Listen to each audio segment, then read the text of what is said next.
আসলে আমি বিদেশ থেকে যে টাকা নিয়ে আসছিলাম ওই টাকা শেষ হয়ে গেছে, এই জন্য বাজার করতে পারতেছি না। কি টাকা শেষ হয়ে গেছে? হই টাকা শেষ মানে কি? হ্যাঁ? ও এই জন্যই আমি সেদিন ব্যাংকে গেছি, আমার টাকা দেয় না। কি ঝামেলা আছে? কি কসুর কাম করছস তুই বিদেশে 5 বছর?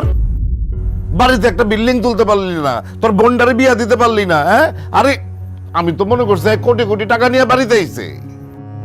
বাড়িতে এসেছিস তুই 4 মাস হয়েছে, এর মধ্যে তোর টাকা শেষ। এই 5 বছর তুই বিদেশে কি করছস? ঘোড়ার ঘাস কাটছস? কাজ কাম করস নাই? কাজ কাম করবো কেমনি? এই বৌমা তো কিছুক্ষণ পর পরই খালি ইমুতে কল দেয়, বৌমার সাথে কথা কইতে কইতেই সময় শেষ। না মা, আমি পারুলের সাথে সবসময় ফোনে কথা কইতাম না। দিনেও কাজ করতাম, রাইটে ওভারটাইম করতাম।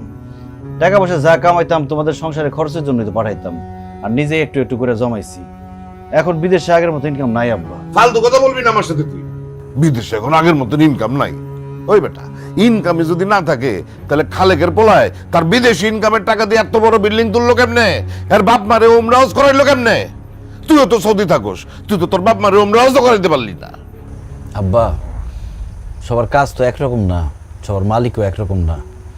যাই হোক, বিদেশ থেকে তোমার যে টাকা পাঠাইতাম ওইখান থেকে 20,000 টাকা দাও, আপাতত বাজার সাজাটা করি। ফালতু কথা কবি না। এই তুই যে আমার অ্যাকাউন্টে টাকা পাঠাইছিস সেই টাকা কি আমার কাছে আছে নাকি? খরচা করে ফেলাইছি না? আমি জমি বর্গা দিছি, আমার কাছে কোনো ক্যাশ টাকা নাই। তোর টাকা পয়সা যখন শেষ হয়ে গেছে বিদেশ চলে যা, তোর আর এই দেশে থাকার দরকার নাই। আম্মা, তোমারে তো বিদেশ থেকে একজোড়া কানের দুল পাঠাইছিলাম, আবার দেশে আসার সময় একজোড়া নিয়ে আসছিলাম।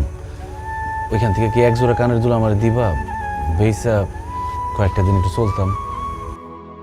আমি বিদেশে যাই আবার তোমার লেগে এর থেকে বড় কানের দুল পাঠাই দিম মা। আচ্ছা, মায়ের 2 জোড়া স্বর্ণের দুল সেই দিকে নজর পড়ছে।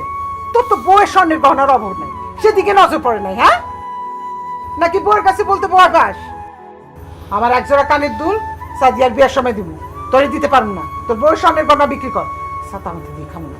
আয় সাদিয়া, আসো।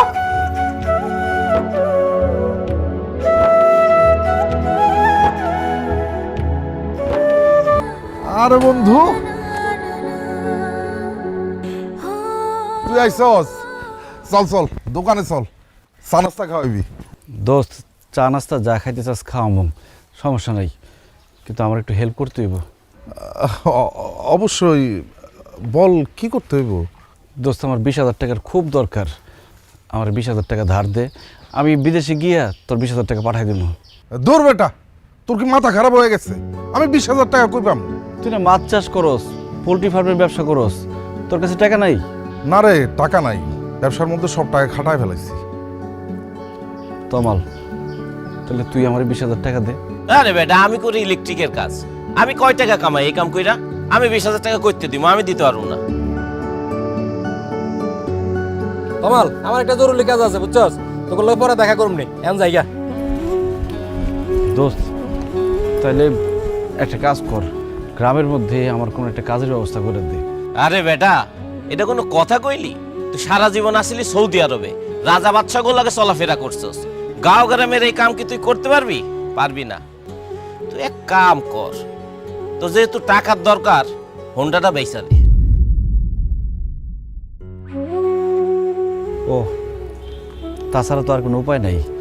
আচ্ছা, তোর কাছে কি কোনো হোন্ডা কেনার পার্টি আছে? তোর যেহেতু টাকা দরকার, হুন্ডাটা আমি কিনে রাখা দিব, কোনো সমস্যা নেই। কিরে কামাল, তুই না একটু আগে বলি তোর কাছে কোনো টাকা নাই, তাহলে হোন্ডা কিনবি কেমনে? না মানে আমার কাছে তো টাকা পয়সা নাই, ভাবছি আব্বার কাছ থেকে টাকা ধার নেব। এখন হুন্ডাটা কত বেশি কো? তোর কাছ থেকে তো কিনলাম 1,20,000 টাকা দিয়ে। 1 লাখ টাকা দিস? বেডা, তোর কি মাথা খারাপ হয়ে গেছে?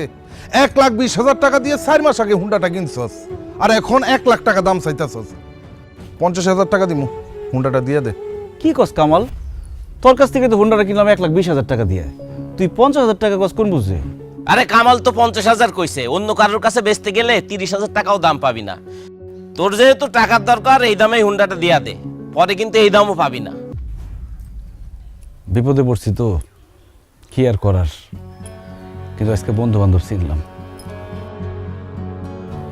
কামাল, টাকাটা দে, হোন্ডাটা নিয়ে যা। টাকা তো লগে নাই, বাড়িতে আমার বাক্সের মধ্যে টাকা। আমি তাহলে টাকাটা নিয়ে আইতেছি, হ্যাঁ?